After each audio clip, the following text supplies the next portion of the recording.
Here I go. Are you ready? Yes, I'm ready. Okay, I'm going to do it. You are ready. I'm going to do it right now. Are you listening? No. Okay. I was going to do it, but if you're not listening, I'm not going to do it. I can wait. Okay, I think you can do it now. Okay. Hello, cinephiles, and welcome wait, to... We gotta stop. Ah, fuck!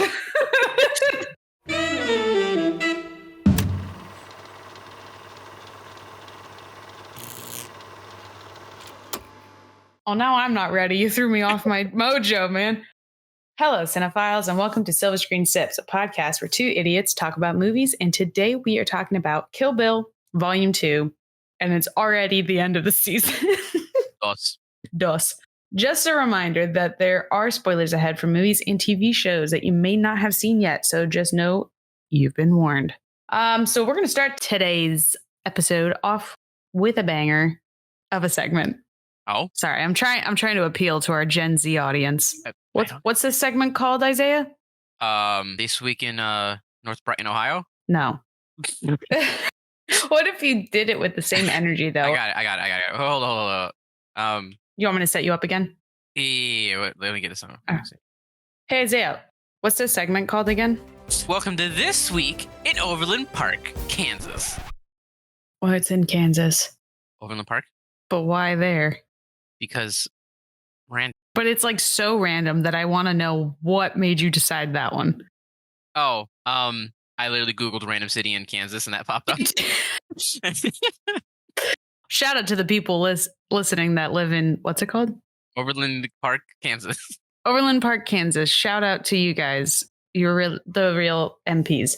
MPs? Military police? What is it? What am I thinking of? VIP? MVP. There it is. It was coming together. All right. Sorry. We're recording at 3 p.m, so our energy we've known from the past maybe we shouldn't record during the day because it just gets so chaotic. Unhinged, let's go, baby. Except this time Isaiah has energy, if you can't tell. Yes, I'm not sleep deprived. I have not been awake for 48 hours. Right. All right. So let's start with This Week in Hollywood. Let's start off with everyone's favorite film that's been in talks for the past year, practically. Oppenheimer and Barbie. Both of these films are set to release on the same day, as most of you probably know, July 21st. Hell yeah. And the box office battle between the two films is beginning to heat up. But guess who's on track to come out on top? It's not Oppenheimer. It's fucking Barbie. Okay? New projections from The Hollywood Reporter hint that Barbie could open with between a $70 to $80 million opening weekend, while Oppenheimer is expecting nearly half of that at $40 million. And I just don't believe it. I can believe it because Barbie is how long? Like, how long is the movie? Pull that up, Jeremy. So the Barbie movie is 2 hours and Oppenheimer is 3 hours without previews, right? So that means you can only fit in about 3 showings per theater if you were to open from like 10 to 10. So if a theater's open 10 to 12 hours, then you can only fit 3 showings in a theater. And if they're straight doing just, so they have, let's say it's a basic 1 IMAX. This is a theater with the best case scenario, right? You have a Dolby in the theater, you have an IMAX in the theater, and obviously it's got like a bunch of plexes, right? So you have 1 theater showing in IMAX, which means you can and those take a while to boot up and do your opening stuff. So two showings, right, a day. Dolby, I would say about the same thing, 2 or 3 showings maybe, and then you have 3 showings maybe in a regular theater. That's it. Where Barbie is only 2 hours long, so that means you can fit as many showings as you possibly could. If you wanted to, you can fit at least 4 or 5 if you cut it real close. If you're open for 12 hours. I think that is an excellent factor that I didn't even think about. For a average person who does not work in theaters, my guess was that Oppenheimer is R-rated, Barbie is PG-13. So there's more people that can see Barbie. That is also true. That is another factor into things. There's a lot of factors. It's just really shocking that, I mean, it's not, but it is, but it's not. Is Oppenheimer Christopher Nolan's first rated R movie? Was Tenet not rated R? No. Oh, then I guess so. Maybe? I don't know. Tenet, nope, PG-13. The Batmans are all PG-13. Inception is PG-13. Dunkirk is PG-13. Huh. Interstellar, PG-13. Yep. Way to go. Oh, wait, Memento. Memento's rated R, never mind. Okay. He's only got two. Well, I still think that even if Barbie makes more, I still think Oppenheimer is going to get... imagine Barbie gets nominated for an Oscar. It will for set design. It 100% is going to win set design. 1000%. It's all that pink. Anyways, this episode is not about those two films. So let's keep going. Yeah. Now, it's time to get sussy. Oh, God. An animated Among Us TV series is at CBS Studios. No, it is not. Yes, it is. Stop it. CSI Animation Productions has partnered with Innersloth, an independent game studio behind Among Us, to develop the series. Per the official logline, the series is based on the premise of the game, namely members of the crew have been replaced by an alien shapeshifter intent on causing confusion, sabotaging the ship, and killing everyone. Root out the imposter and fall victim to the murderous designs. Which, it's Among Us, and it's Among Us. It's literally Among Us, but animated. It is. It's a TV show. That's all you need to know. And that's... I mean, like, Among Us premise is like really good. I like the idea because it makes for like a good thriller, depending on which way you want to go with it. But also, it's Among Us. It also depends too on like what kind of route they're going to take with it. Like, what's their target audience here? That's what I want to know. Because if they're going towards like the younger generation, like 15 and under, you can't really like. Because like to me, this would be a great animated film if it just got really fucking gory with it. Like, ridiculously. Would love to see the insanity of, because we call it, they just like a bunch of mods and stuff like that. People have made into like these insane games. Yeah. Make it very creative. They have a lot they can work with. It's like they could take a murder mystery genre and mix it with like almost like gore porn and put it together, and it could be a good film. I'm not gonna say it will be, but it could be. TV show. Animated TV show. TV show, sorry. We'll see. We'll see. Anyways, on to the next headline. A dress worn by the late Carrie Fisher in Star Wars Episode 4, A New Hope, was auctioned for up to a projected $2 million. The dress was worn in the final scene of Episode 4, where Princess Leia bestowed Luke Skywalker and Han Solo with medals of honor after destroying the Death Star. However, the dress went unsold, with the highest bidding being $975,000. So a little shy there, but just a little bit. I guess there's like this whole auction going on with like Star Wars memorabilia and stuff, and this is the highest auctioned item up for auction. But obviously, no one's got $2 million. So you don't have $2 million? No, I spent it all on the submarine. Oh my God. Sorry, is that too soon? They were making memes while the submarine was Dude, down. It's so fucked up. Anyways, next. Evan Peters, star of Dahmer, Monster, the Jeffrey Dahmer story. First off, what a name. And known for his roles in American Horror Story, is joining Jared Leto in Tron Ares? Ares? Ares? Ares like is with an I. Yeah, it's like Ares without the I, so however you pronounce that. Ares. Tron Ares, the third film in Disney's extremely long-lived cyberspace franchise. Good luck. Oh, God. Yeah, good luck. Yeah, I saw that, and I was like, yeah, he's going to have fun with that one. It's sweet. Joaquin? Yeah, I'm going to say Joaquin Roning is what I would say. Yeah, M at the end, not N. Joaquin Roning, I'm going to go with that, from Maleficent, Mistress of Evil, will direct the film from a script by Jesse Wigatow.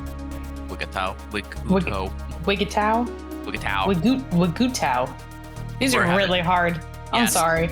So sorry. Production is set for August. However, with the strike going on at the moment, this could all change. Never.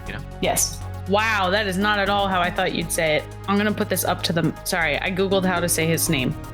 Do you want to hear it? Yes. Okay, I'm going to play this so that the listeners can also hear it. So 1 second, because I have it on my computer, but let me pull it up on my phone for you. Because it is not even close to what we said. Oh, sorry. It's Norwegian, by the way. So let me turn it up. Hopefully this, I think so. Hopefully this picks up. Let me know. Joakim Rønning. Did you get that? think so. I'll play it one more time for you guys. Joachim Rønning. Yep, there it is. Yeah. Joachim Rønning. So, long story short, we suck at names. Sorry. But that guy is set to direct it. All right. So, 398 new artists have been officially invited to join the Academy. Among this list is Taylor Swift. Why? Because she's a director. Of what? Her music videos. They're like short. She did like a short film for one of her music videos or something like that. I don't know. Yes. I could ask my coworker who's a Swiftie, and she could defend this, but I don't think she. Hot the take. Academy? She does not deserve to be in the Academy. The Academy. If She's that's the case, then whoever directed the new Pierce the Veil song, the Last Resort reimagined, whoever directed that video needs to get in there. Yeah, I think music videos are a separate thing, even though people will argue that it's a short film with a music video, like with a song in it kind of thing, but I don't know. It's all... we can talk about that for hours. My bad, not Pierce the Veil, it's falling in reverse. Equally as good. Kihei Kwan, Kiki Palmer, Paul Mescal, and Austin Butler are among the 398 artists and entertainment executives invited to join the Academy of Motion Picture Arts and Sciences. This is, of course, the Oscars. Is another word you could use if you don't know what the Academy is. They're the people who run. They're the people who run it. They're the people to blame when they start doing stupid stuff. Like smacking people on stage. Now, if all 398 invitees accept their bid to join the Academy, the organization's total number of voting members will reach 9,375. That's a lot. That is a lot. I want to know what qualifies someone to be a part of the Academy. You have to have made a significant contribution to cinema, which is again why I don't get why Taylor Swift is in there. Yeah, that I don't get. All the others are actors. Yeah. Like Taylor Swift has acted in things, but I wouldn't say she's made a significant impact on the film industry. She's made a very significant impact on the music industry. Right, we cannot deny that. That is 100%. Yeah. So like if there's like an Academy for music, then she needs to be part of that. Isn't that the Grammys? That's the award show. I don't know if there's like a person, like how the Academy oversees the Oscars. I don't know if there's like something that oversees the Grammys. I see. Okay. I don't know. We're not in the music scene. This is a film podcast. Yes. Lastly, we want to have a moment to mourn the loss of actor Alan Arkin. He passed away June 29th at the age of 89 at the time of recording June 30th. This headline is still very new to us. However, by the time of this episode comes out, many of you may have already heard. The actor was best known for his roles in Little Miss Sunshine, Argo, The In-Laws, and Edward Scissorhands. R.I.P. Alan Arkin. I didn't know about this until I just read it. Yeah. I think the articles were mainly coming out today, so it's pretty fresh news for us. But I'm sure in 2 weeks, in 2 weeks when this episode comes out, it might be old news. But either way, he deserves the respect, the tribute. Well, on that note, this concludes This Week in Hollywood. You can find all of our sources cited on our Discord channel that you can go join. And you should, because if you don't, you're a loser. I'm kidding. You're not a loser. Damn. Sorry. We both love you, but we'll love you more if you join. All right. It's enough caffeine for me. Isaiah. Yes. Now that I'm done with my caffeine, do you have any alcohol for me? In Big Lou's Big Brews. Thank you for the opening. Thanks. I tried. What's the name of this thing? The 5-finger death punch? That's what I was thinking of. No, it's called the 5-point palm exploding heart technique. It's the name of the drink. Okay. So today we'll be talking about the 5-point palm exploding heart technique. Drink technique cocktail. Well, yeah, we'll talk about that. We'll talk about the technique itself too. But yes, and how to do it. I'm just kidding. You've been taught by Pei-Mei? I've said too much. He's coming after you now. Anyway, we'll get to that.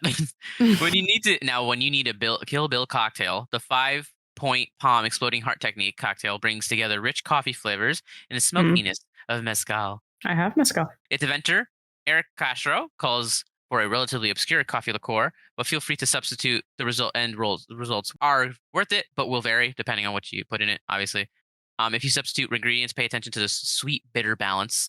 Galliano Ristretto, very Italian. Galliano Ristretto. There you go. Has a notably sweet element to its palate with plenty of chocolate tones. If you do use a different coffee liqueur and sweet vermouth instead of Punt et Mes, you may need to tweak the proportions a bit. Either way, the five finger death punch. I keep on getting that. You keep wanting to say Five Finger Death Punch. What's that one band? Five Finger Death Punch. Oh, that's the band called? I thought that was something else. Yeah. No, that's the name of the band. Okay. Now the ingredients you'll need are 1.5 ounces of mezcal. Use something a bit smoky if you don't have Del Maguey's Vida. I guess that is a good choice, widely available and modestly priced. Punt et Mes. Oh, he put it twice, or maybe that's the name. Who knows? It's like a sweet vermouth that has been modestly bittered. If you're out, don't hesitate to use sweet vermouth, which ew. Though it may make the resulting drink a bit sweet. Coffee liqueur of, you want to give me the name again? Galliano Ristretto. She did it so well the first time. If you can find it, otherwise substitute with what's available, and then you add 1 dash of bitters. Chocolate bitters, to be specific. Yes, chocolate bitters. Not Angostura bitters, because that would be disgusting. Yes, per usual. Add all the ingredients to your trusty mixing glass. Add ice and stir to chill. Strain over ice, preferably a single large cube in an old-fashioned glass drink. That's it. Oh, glass, period, drink. Okay. That's the last step. Oh. Got it. Okay, so we've got, let's sum this up. We have mezcal in there. We have Punt et Mes, which I'm assuming, which it says is like a sweet vermouth. Okay. It's only 3/4 ounce. That's not too much, luckily. And then just half an ounce, you say, of coffee liqueur, right? Okay. That's half an ounce. And then chocolate bitters. 1 dash. Now, I've had mezcal. I actually used it from our sponsor that we'll be discussing a little bit, Shaker and Spoon. And it's good. It's smoky tequila. Okay. Which for tequila, I'm not a tequila lover, but I kind of liked mezcal just because it's like not so tequila-y. It's more like a smoky flavor to me. So to me, this kind of sounds good. It's different. I don't know if I would order it in a restaurant if that was my only option, maybe, but I wouldn't order this over my usuals. Good old bourbon and whiskey. Yeah. I think I'd give it like a 3.5 out of 5. Yeah, I'll say 3.5. It sounds interesting. I've never thought to put tequila and like a coffee liqueur together. So I'm kind of intrigued by that. And chocolate bitters sounds really good. So yeah, I think overall, the mix of ingredients kind of would be like a smoky, like I'm getting hints of like, I don't know, chocolate coffee, like a mocha from Starbucks. That's what I'm thinking. But like way better because there's alcohol. What are you rating it here? A 2 out of 5. I don't like Starbucks. Okay. Well, if I didn't say that, would that have changed your answer? Probably not, because it tastes like mostly coffee with a little dash of chocolate. But you like Kahlua. Yes, mixed with half and half and to make a white Russian. And vodka. So like Kahlua on itself, I would not drink. Really? Yeah, so like if it's mixed with other stuff to make, if it doesn't taste like coffee, like Kahlua sort of tastes like coffee, but it's like mixed with other things, and so it tastes less like coffee. So I don't mind it, but when the kind of thing, first off, it tastes like coffee, this one, and also it's got an equivalent to sweet vermouth, which is god awful. So all right, well, 2 out of 5. That's I got you. That reminds me, yesterday I had a mudslide. Have you had that? No, what is a mudslide? It's very similar to a White Russian. I believe it was actually invented because the guy didn't have just the right ingredients to make a White Russian. So he made this substitute and it became known as the mudslide. I could be wrong, but that was the story I was told. It is a mix of Bailey's Irish cream, Kahlua, vodka. Sounds very similar to a mudslide. Or to a White Russian, I mean. Then you rim the glass with chocolate syrup. And it tastes just like a fucking chocolate milkshake. It's so good. It's like the most dangerous drink because it's just so sweet, but it's just all alcohol. No, that's a 5 out of 5 for me. Yeah, it was good. The chocolate syrup really is the icing on top of the cake. Thank you, Lewis, for your drink. That was an all right one. Okay, you're all right. You're all right. Yeah, I think you can do better next time, but that's okay. Speaking of drinks, let's talk about our sponsor today, Shaker and Spoon. It is a monthly subscription service that gives you bar quality recipes and ingredients designed by, you guessed it, award-winning mixologists. Their latest box, Pisco Inferno, features amazing cocktail recipes for brandy lovers, but more specifically, Pisco. If you'd like your very own subscription, then you can go on and head over to shakerandspoon.com and use our promo code SIPS10 to get $10 off your first subscription. Again, that's promo code SIPS10, SIPS10 to get $10 off. We highly recommend you do it. We have done it in the past and it was a fun time. I still miss one of my favorite cocktails because I used all the ingredients up and Rip. It was like a grapefruity one. It was so good. But yeah, go check it out at least. Okay, well, we have an interesting question for Beth's question of the day today. So we're going to get a little dark here. All right. So in the film, we have the bride, aka Beatrix, also known as B. Hey, B. Oh my God, tricks are for kids. It makes sense now. Oh, is that what they were trying to do though, or is that just us trying to make a connection? I don't know. We're gonna hope. We're just gonna say it is. We're gonna hope. That line needs to mean something. Okay, it's such a bad line. Okay, so Beatrix, aka B, which made me very happy because, not gonna lie, these films kind of made me have a crush on Uma Thurman. But I digress. So in the first quarter of the film, we witness Beatrix get buried alive. Mm-hmm. Right? She eventually breaks out, but during that scene, it's at least very intense, very terrifying.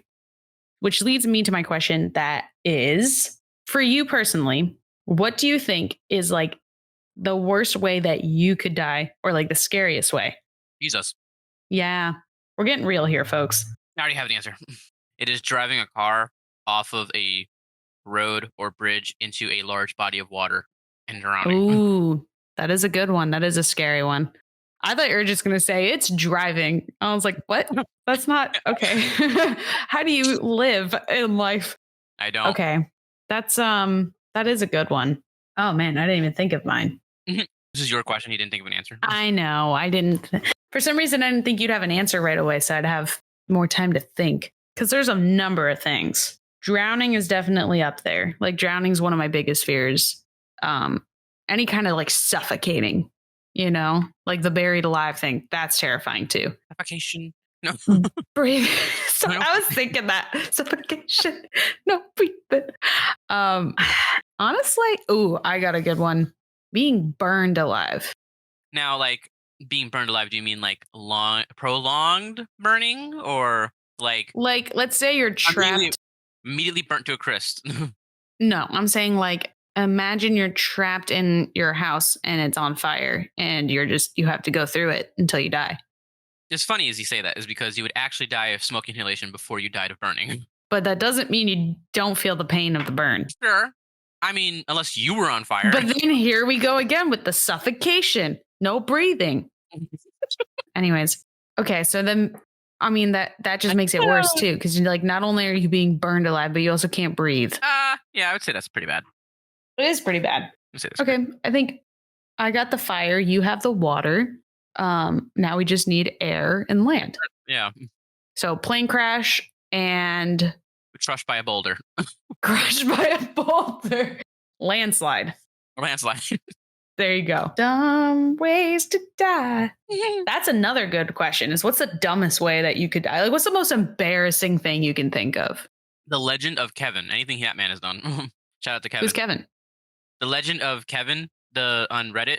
The dumbest child to ever live. Oh, I think I know what you're talking about. Yes, I love how it opens up with that the reason his kid's family's lineage has ever lived is a fluke against God because he either is looking away or thinks it's funny. Oh my God. I think getting struck by lightning is a little embarrassing. Like dying from getting struck by lightning. You had 1 in a 3 million chance of getting struck by lightning, and it was you. And you died. That's a real big L on your part. How embarrassing, dude. You should be ashamed. You should have lived with better odds. Yeah. Like, dude, your fucking luck sucks. Yeah. Yeah, I think that's got to be like, without being absurd. That is a. Oh, not absurd at all. Be struck by lightning. It's your fault. Yeah, I think that's a good one. Okay. I'm locking in my answer. Do you have one? Do you have one or no? Most embarrassing way to die. Mm-hmm. Going down a submarine. Oh my God. Sorry. I had to. No. I'm sorry. No. You know what? Actually, I'm going to go with that. I'm going to lock it in. Going in a submarine made out of camper tools, knowing that the window with the the PlayStation controller. With literal duct tape and Sharpie telling you what's going on. You can only get out. There's only one way out is from someone opening it on the outside. Oh, honestly, rest in peace to the people. But yes, God. The poor souls that were on it, but also the dude, the Ocean Gate guy who was in charge, was aware. Oh, it's too obscenely safe. I wonder why. Yeah. Also, how about you do the math and don't put a porthole that is only good for 1,300 meters and then go 4,000 meters? I wonder why you imploded. Seriously?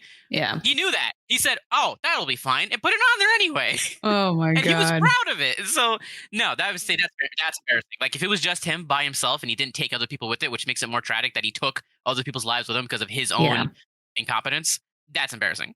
If he had gone by himself. If he had gone by himself and then died, I would say it's karma, and also that's embarrassing because you should have known. But yes, it's just more. The fact that other people were on board is tragic. Yes, it's tragic that he had to take the lives of other people because of his own stupidity. So I agree.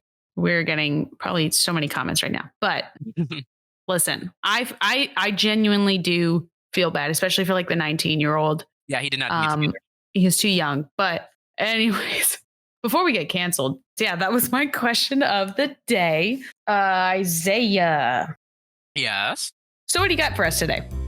I have facts. Great. What are they?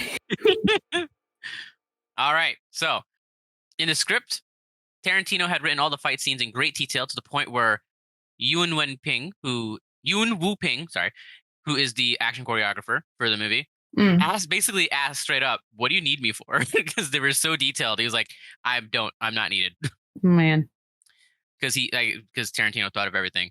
Now, here are the people who almost played Bill. Okay. I'm ready to Google people. Okay. Well, you should know who these people are. I might not have to. Okay. Jack Nicholson. Who's that?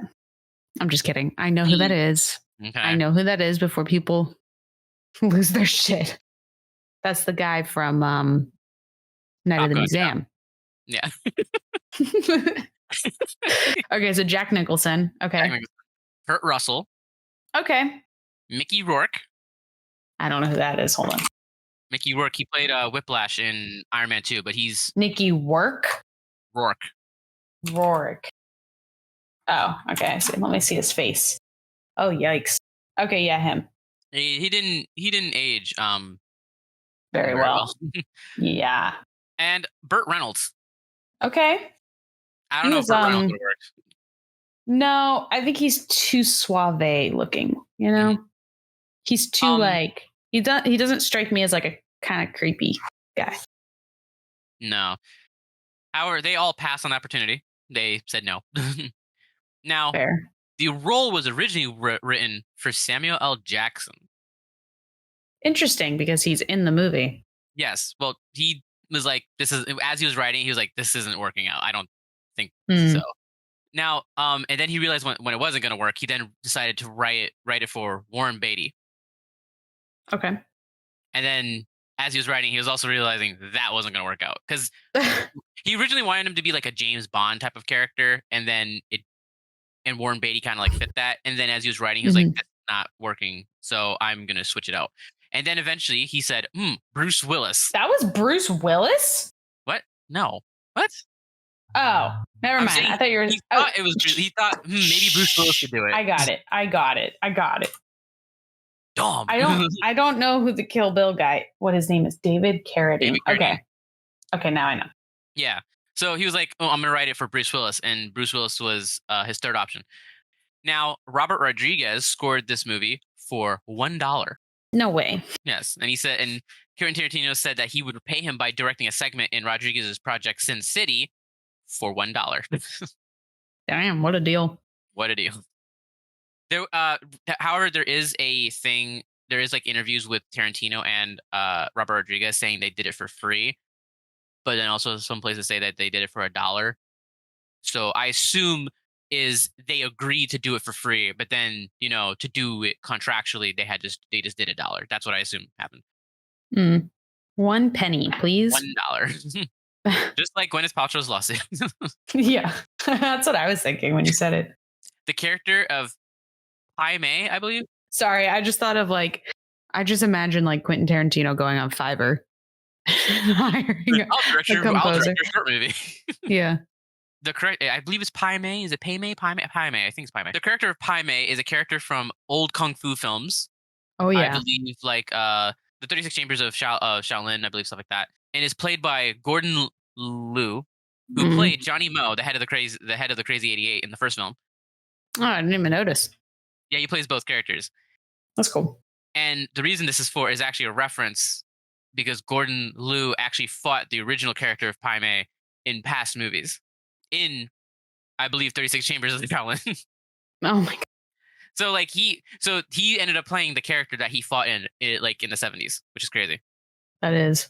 At the 2008 Provincetown International Film Festival, Tarantino announced that the original cut of Kill Bill, incorporating both films and the extended animation sequence that we had talked about previously in the other episode, would be released in May 2009 as Kill Bill: The Whole Bloody Affair. So there isn't any DVDs as I originally thought prior. It's actually screenings of the movie, and it started in March 27, 2011, at the New Beverly Cinema, which is owned by Quentin Tarantino. Yeah, so he owns the cinema, and it's funny they're playing Independence Day today. That makes sense. Yeah, so he plays a lot of old movies and I believe on film and stuff like that. So, and he owns the New Beverly Cinema in LA.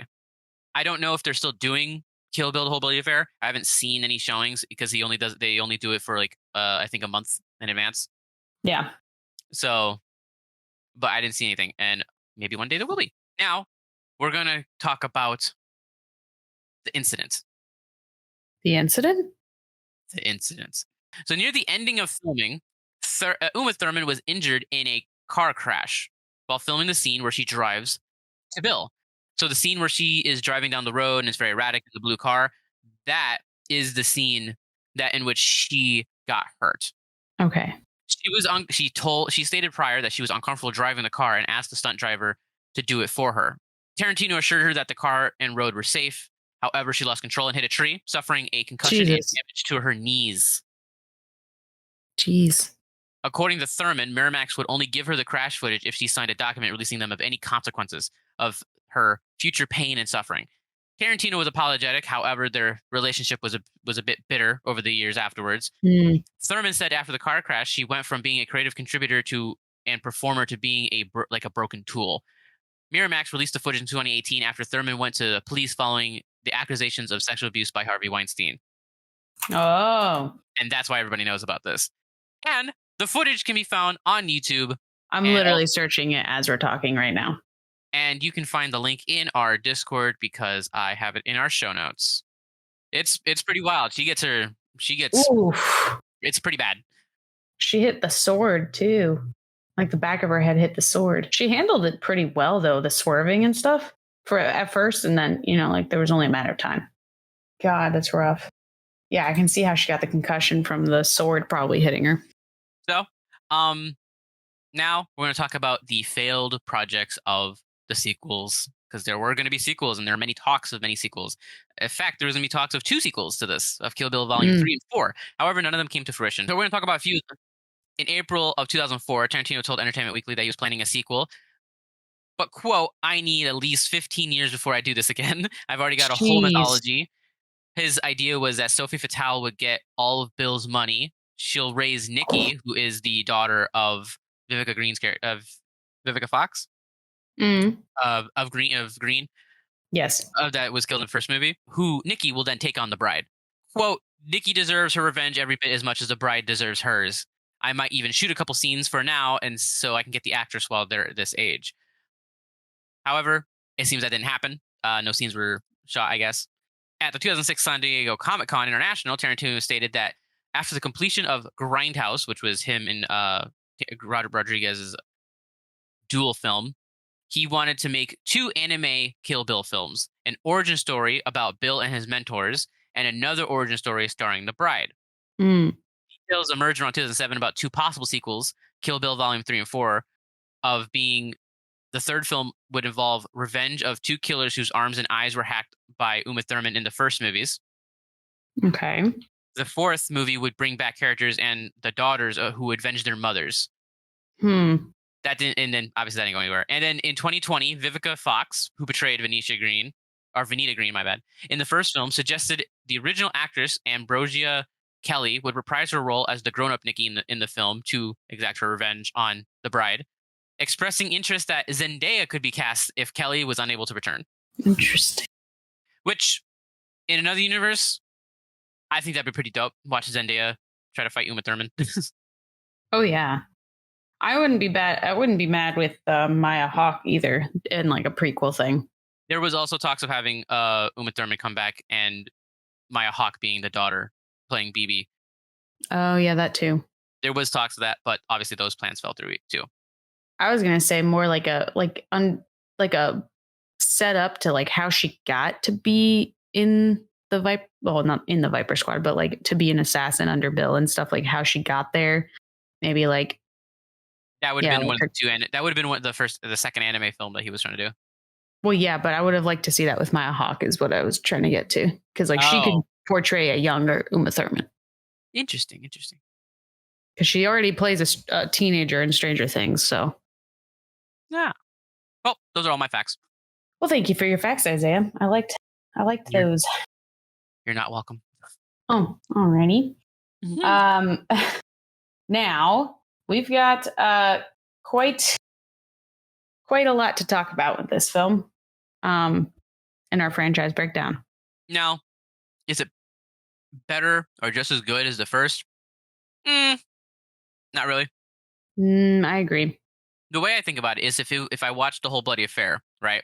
If as one movie, I think it would be like a solid 4.5 out of 5 for me. Like the whole, like if I watched that cut, because obviously that cut would have been a full experience. You would be watching a full thing. You wouldn't be watching 2 movies. There wouldn't be like a pause. Yeah, pause or a tease to the next one. I feel like if I watched the whole thing, it would be like a perfect thing. However, because of the little changes they have to make in order to, marketing or, get people in movies, kind of stuff, that kind of was like, Mm-hmm. So it kind of did some stuff. Also, because now you're watching the slow down pace compared to the first one, which was like mostly action.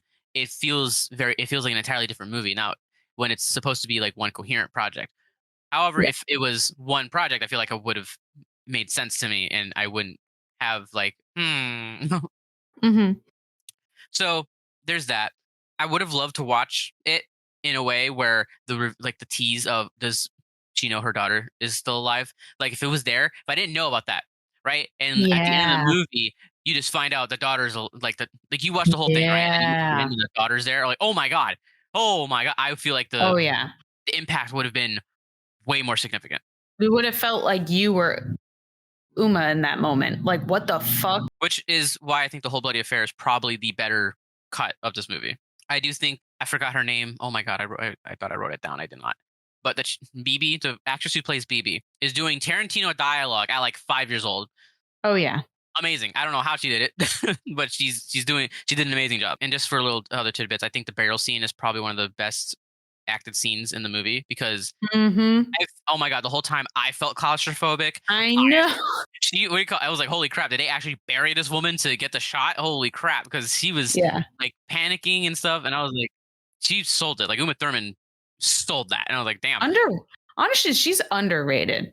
I didn't realize it until I watched these movies. I was like, damn, she's a good actress. Yes.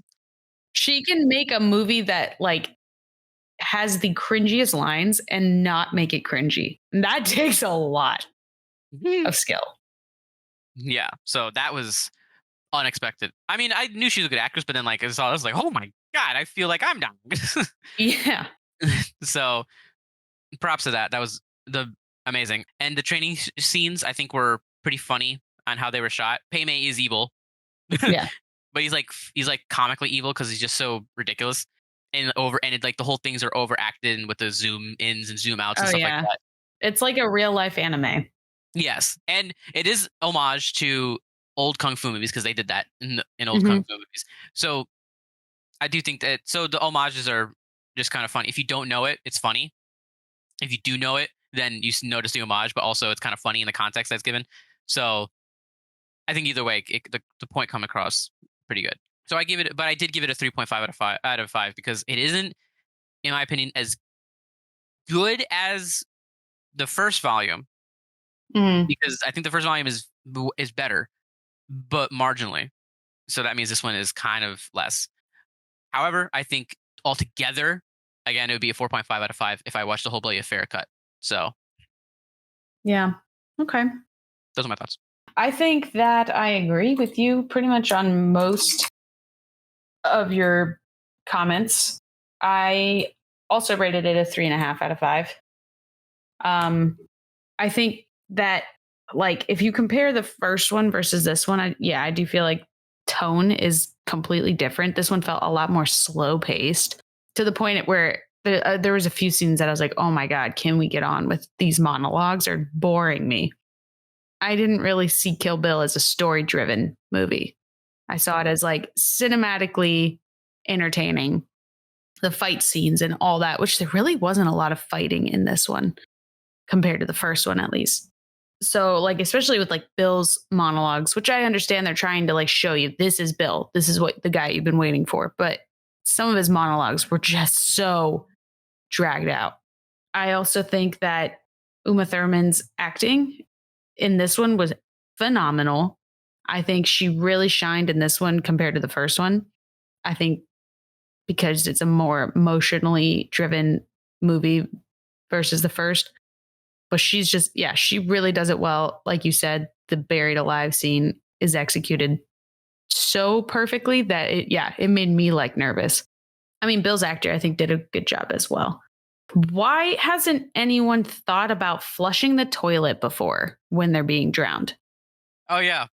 That is genius. There's been so many movies and shows where people die because someone shoves their head in a toilet. It's like, holy shit. Why didn't they think of that? Why didn't I think of that? That's such a like specific thing, but it's like mind blowing. Yeah, you see it and you're like, oh my God. And you're like, I'm stupid to not think about doing that. I think Bill's death was a little anticlimactic. Oh, he just like falls He over. just kind of killed. I mean, like that part, like when she does the 5-finger death punch to him, like that was a good way to kill him. But I feel like the build up to that point just wasn't there. They're just sitting at the table. And the next thing you know, she does it. Like there's no sword fight really at all between them. There's like 2 seconds of a fight and then she does it. I wish it had been a little more. That's the part I think they should have dragged out was the sword fighting instead of this fucking monologue he's having while he's pouring a glass of whatever. Also, fucking truth serum. Oh my God.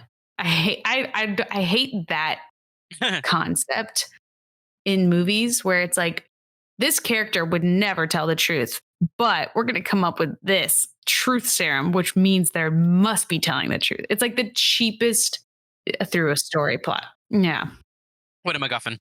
Thank you. That's a great way. I think overall it was definitely not bad. It was good. I enjoyed as much as I enjoyed watching Elle die, I did not enjoy the eyeball being stepped on. Oh, no. Yeah. He had to include the feet. That, yeah. And it's like the grossest fucking thing. It's like, not only is it a foot, but it's squished. Gross. Disgusting. I don't want to see that shit. I don't fuck with eyes nor feet. But overall, it was pretty good. Definitely not as strong as the first one. So I gave it a 3.5 for that reason. But I mean, I'd watch it again, I think. Mm-hmm. So 3.5s across the board. All right. Well, since it's the end of the season, do we want to do a tier list for 2 movies? I think we agree that Kill Bill is A, Kill Bill 2 is B. B. Yeah, I agree. So, quickest tier list. Wow. 1 is 1, 2 is 2. Pretty fucking simple. That was fast. Quickest tier list in life. And for real. So that's it for season 11. Short and sweet, which means that next week is our listeners episode. So you have this week to submit your suggestions if you want to possibly hear it in next week's episode. Of course, send those suggestions in at silverscreensips@gmail.com. Next week, we will also be posting our poll for season 12. I know, so soon. So be sure to follow us on Instagram so you can go and cast your votes. The two options for season 12 are going to be the East Rail 177 trilogy, otherwise known as Unbreakable, Split, and Glass, or the Fallen trilogy, also known as Olympus Has Fallen, London Has Fallen, and Angel Has Fallen. But yeah, thank you for listening, and we will see you guys in next week with our listeners episode. Bye.